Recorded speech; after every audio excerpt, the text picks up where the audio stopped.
Masih bersama pengawat politik Associate Professor of NIPA School of Administration Jakarta atau STIA LAN yang juga menulis buku Local Politics Dynamic A Game Theory of Perspective, Dr. Ratri Istania.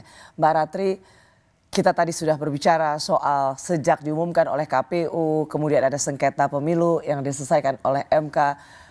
Begitu lama masa penantian presiden terpilih untuk dilantik 20 Oktober. Dan semuanya nervous.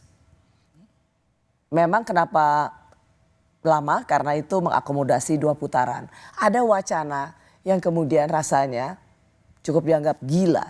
Ya udah lain kali kalau begini pilpres itu cukup 1 putaran saja. Samakan dengan pilkada di luar DKI Jakarta. Seberapa menurut masuk akal sebenarnya wacana ini Mbak Ratri? Kalau dilihat dari yang di lapangan terjadi itu kan menjadi masuk akal Mbak Rosi. Karena apa? Karena apapun ternyata sistem yang kita gunakan terlepas dari berapa putaran begitu kan. Nah sekarang wacana 1 putaran itu kan melihat kecenderungan yang ada. Nah, kita belajar melihat dari apa yang sudah terjadi. Yaitu? Ujung-ujungnya begitu kan baik itu kita sistem pemilunya seperti apa kan nanti yang berkuasa nanti itu koalisi juga gitu kan. Tapi gini, coba ingatkan kita semua dulu apa filosofinya harus 50% per 1 kan, jadi pilpres secara nasional dan juga pilkada Jakarta di luar itu 1 putaran. Waktu itu kan sebenarnya filosofisnya supaya dapat mayoritas kan, sehingga mengakomodasi 2 putaran begitu. Nah, apa itu masih sekarang relevan? Mendapatkan pemenang yang mayoritas. Kalau akhirnya si pemenang mayoritas itu juga tetap harus menggandeng partai-partai di luar pendukungnya supaya di parlemen ia tetap menjadi majority government. Ya kalau kita mau memberikan pembelajaran kepada masyarakat bahwa demokrasi itu masih ada, 50/1 itu masih ada misalnya begitu, kan mestinya begitu ya idealnya kan.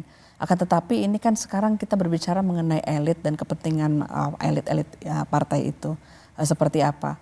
Yang terjadi di dalam, dibalik setelah pilpres itu ada transaksi-transaksi dan itu yang sekarang tampaknya majoritarian itu tidak menjadi hal sesuatu yang penting karena yang penting adalah majoritarian untuk yang presiden ya maksudnya. Untuk yang presiden itu menjadi tidak penting karena seberapapun dia mayoritas dia tetap harus merangkul partai-partai di parlemen. Ciri dari sistem presidensial itu seperti itu Mbak.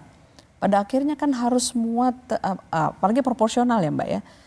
Kan harus dirangkul. Tapi kan sebenarnya mayoritas karena kita sistem presidensial makanya kita harus mendapat presiden terpilih harus mendapatkan mayoritas. Mengapa kemudian itu terasa menjadi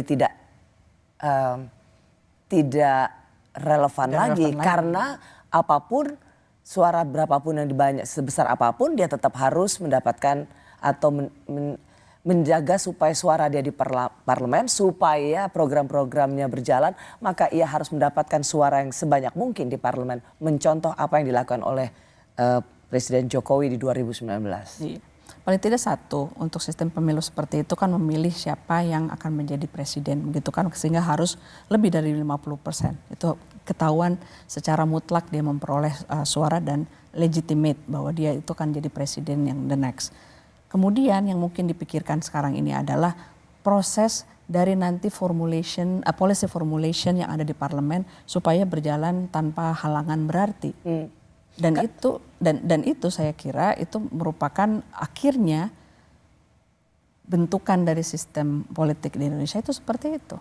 Jadi Anda termasuk yang setuju nggak dengan wacana ketika harus ada evaluasi sistem pemilu, lalu kemudian ada pemikiran ya sudah pilpres disamakan saja dengan pilkada, cukup 1 putaran, hemat biaya dan siapapun yang terpilih dengan suara terbanyak dari beberapa kandidat itu toh dia harus merangkul juga partai politik di parlemen. Anda setuju 1 putaran cukup untuk pilpres?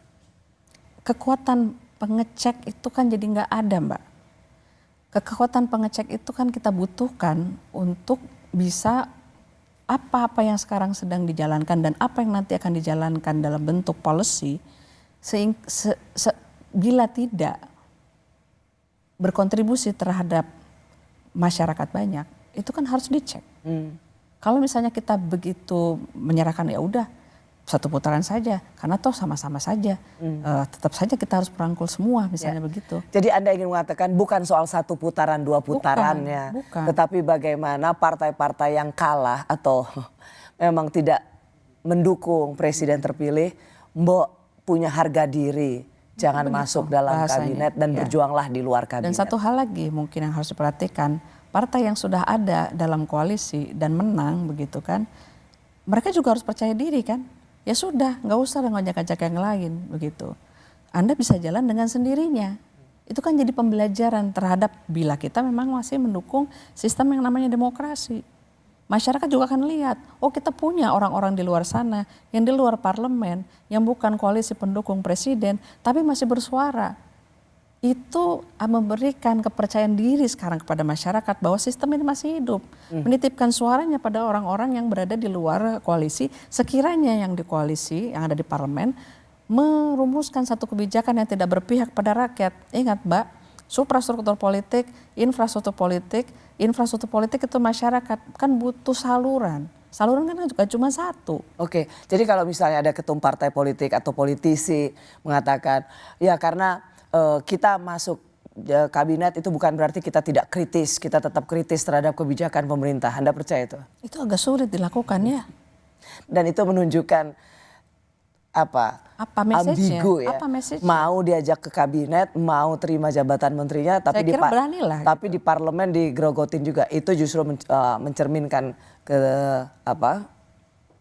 sebuah politik yang sangat tidak etis. Mau jabatan kursi menteri, tapi di parlemen tetap digebukin, itu nggak etis lah.